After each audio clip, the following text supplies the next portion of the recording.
बदन पर सफेद कुर्ता, हाथों में पिस्टल, सिर पर चश्मा, गले में सोने की चेन और हाथों में महंगी घड़ी। आजमगढ़ के जियापुर गांव में मार्केट में एक नया दबंग पैदा हुआ है। इसका काम लोगों को डरा धमकाकर जमीन हड़पना है, लोगों के घरों पर जबरन कब्जा करना है। इसके खौफ से गांव में ना कोई मीडिया और ना ही पुलिस की पहुंच होती है। कुल मिलाकर ये जियापुर गांव का विकास दुबे है। नाम है रमेश पांडे। रमेश पांडे के हुक्म के बिना इस गांव में एक पत्ता तक नहीं हिलता। बड़े बुजुर्गों से सुनिए रमेश पांडे का खौफ। अरे साहब, न कहीं रास्ता बना देता है, न पढ़ा बना देता है, क्योंकि घर द्वार है, विधवा है। तो वो कदू विषय लिखा लिए थे, उनका रामचंद्र मोहर्री लगे। एक लाइन लिखे हैं, 2 नंबर डाल दे। अच्छा। और को वरासत करा ली है, तो घर में ताला बंद कर दिए, कहीं कि हई जोत ले तो वो जोत ली। अच्छा, जबरदस्ती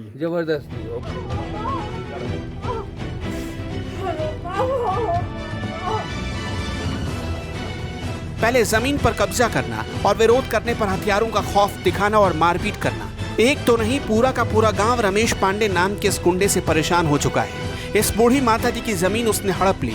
इस अम्मा के घर पर ताला जड़ दिया। जो लाठी लेकर खड़ी होती है वो कोर्ट कचहरी के चक्कर कैसे लगाएगी। 2 बरस पहले हमारे कई फसल कटा और उनके रसों दिखावल कन दिखौना ना दिखौना। अब हमारे वो हर कह देना अपने हर हो गए ना जबरदस्ती। हाँ, कागज में तू ही हुआ रहो। हाँ, बोल के हमारा घर गिरा दिए जिप्सी लगा कर। तो ये समस्या आप एक साथ की है कि गांव में कई लोगों के साथ? गांव में सब पूरा आदमी के साथ करते हैं। हाँ। सबका मकान तोड़ रहे हैं जेसीबी लगा के? हाँ, जिप्सी लगा के सबका तोड़ देले हुआ। अपन दबंगई करत हुआ, अपन सबका हड़पत हुआ, लेत हुआ। लोगों को जबरन उठा लेना और फिर उनकी जमीन खुद के या अपने गुर्गों के नाम करवाना, यही मुख्य धंधा है। 2 भाई हमारा खेत विक्रय कर दिए हैं, 2 भाई नहीं किए हैं। जो नहीं किए उनका भी जुताई हो रहा है और घर में ताला बंद है पूरा। कौन बंद किया ये ताला? ये रमेश पांडे। कौन है ये रमेश पांडे? रमेश पांडे गांव के दबंग आदमी है। जो हमारा वहाँ खेत है, वहाँ उस खेत तक खड़ंजा है। इसके बाद ये पंडित जी का खेत है और यहाँ तक खड़ंजे से यहाँ तक खड़ंजा लगने नहीं देते हैं। क्या नाम है उनका? रमेश पांडे।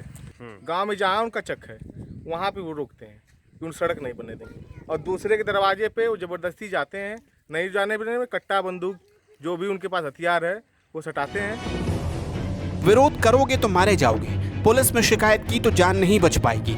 गांव वालों के मुताबिक रमेश पांडे अभी तक 2 लोगों की हत्या कर चुका है। 2 मर्डर करवा दिए हैं सर। अच्छा, लेकिन इनके ऊपर कोई कार्रवाई नहीं हुई? कोई कार्रवाई नहीं हुई सर। पूरा गांव जानता है ये बात? पूरे गांव जानता है सर। कोई थाना भी सर जो नतून देख लीजिएगा, थाने में भी इनका जो नतून पोस्टमार्टम जो नतून जिला पर होगा सर, देखिएगा कि नहीं गलत है कि सही है। आरोप है कि थाना तक इसकी चाकरी करते हैं। तहरीर दो तो थाना खरीद लेता है। खिलाफ में किसी ने जुबान खोली तो बेरहमी से पिटवाता है। कानून इसके आगे जूतों की नोक पर रहता है। ये गुंडा खुद को विकास दुबे का बाप बताता है। रमेश पांडे और बेलास पांडे, रौनक पांडे, दीपक पांडे, यही लोग मिल करके घर में घुस करके मारे हमको। हाँ, फिर हमारी भाई की पत्नी है, उनको भी मारे पीटे, उनका हाथ टूट गया। यहाँ तक कि हम जो तहरीर दिए थे वो तहरीर भी बदल दी गई। हाँ, ये है थाने का व्यवस्था। गांव का एक परिवार हिम्मत कर इसके खिलाफ खड़ा हुआ और एसपी ऑफिस में मदद की गुहार लगाई, जिसके बाद गांव के दूसरे लोगों में थोड़ी हिम्मत आई, वरना इससे पहले कोई रमेश पांडे के खिलाफ मुंह खोलने तक के लिए तैयार नहीं होता था। मेरे दौरानी को ऐसे मारे कि कुर्सी पर बैठी थी, वो कुर्सी भी टूट गई। इनके हाथ में इतना चोट आया है कि अभी तक ठीक नहीं हुआ है। अभी तक हम लोग बैंडेज करवा रहे हैं और ये साड़ी भी फाड़ दिए। इनका मंगलसूत्र था वो भी लेकर चले गए। इतना वो लोग घटिया हैं कि पूरा गाँव को तबाह करके रखे हैं। एक विकास दुबे का चैप्टर क्लोज हुआ, लेकिन आहिस्ता आहिस्ता आस्तीन में छिपे कई विकास दुबे सामने आ रहे हैं। मजलूम, गरीब और खेती बाड़ी के जरिए 2 जून की रोटी जुटाने वाले लोग इस रसूख वाले रमेश पांडे के आतंक से आजादी चाहते हैं, लेकिन फरियाद करे भी तो किससे? यहाँ तो सब उसके गुलाम हैं। अब देखने वाली बात यह होगी कि इस परिवार की पहल के बाद भी इसके अत्याचार का अंत होता है या फिर इसी तरह से इसका अत्याचार जारी रहता है। आजमगढ़ से दीपक उपाध्याय, ग्लोबल भारत।